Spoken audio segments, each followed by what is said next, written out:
छत्तीसगढ़ कांग्रेस प्रभारी पीएल पूनिया रायपुर पहुंचे। स्वामी विवेकानंद एयरपोर्ट पर कांग्रेस कार्यकर्ताओं ने पूनिया का भव्य स्वागत किया।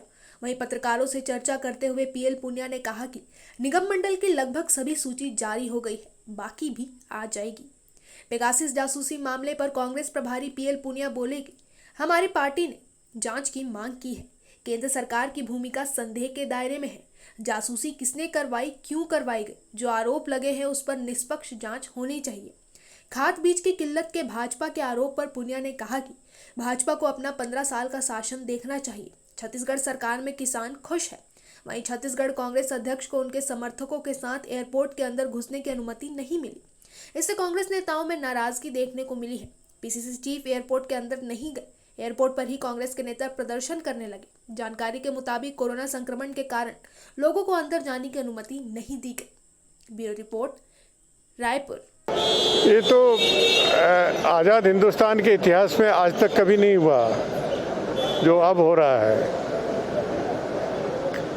राजनेताओं का छोड़ दीजिए, जो पेगासस जो स्पाईवेयर उसका इस्तेमाल केवल टेररिस्ट और क्रिमिनल्स, माफिया, उनके खिलाफ करने का प्राविधान है।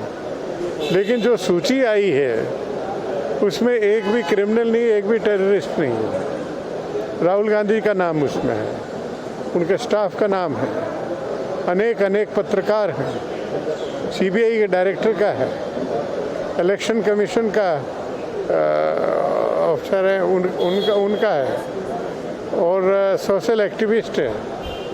तो सरकार तो ये डरपोक सरकार है और डर के ये सब उन्होंने किया है कि उनको हमेशा डर लगा रहता है कि पता नहीं क्या हो जाए, और इसका दुरुपयोग करके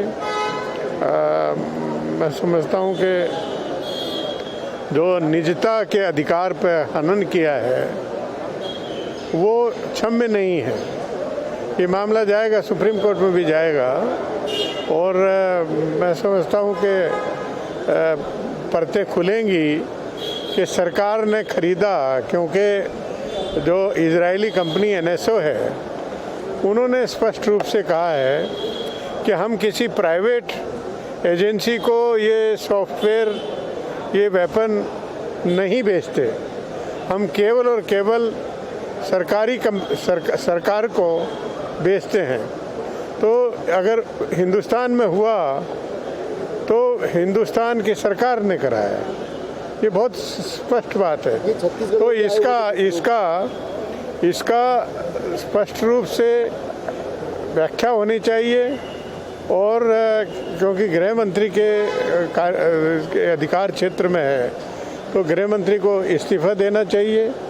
जब जांच अनेक देशों में हो सकती है, फ्रांस में जांच हो सकती है, अनेक देशों में जांच हो सकती है, तो हिंदुस्तान में क्यों नहीं जांच हो सकती? जांच ही तो चाहिए। छत्तीसगढ़ में भी कुछ लोग आए थे, बोलते रमन सिंह से मुलाकात वगैरह किए थे, सीएम साहब ने कोई बयान सामने आया था। कौन लोग आए थे? कंपनी के लोग जो है, जासूसी वाले जो है, रमन सिंह से मुलाकात किए थे, ऐसा आरोप है। तो ये सबने संपर्क किया, और स्पष्ट है कि हिंदुस्तान में किसी ने भी खरीदा, और खरीदने के बाद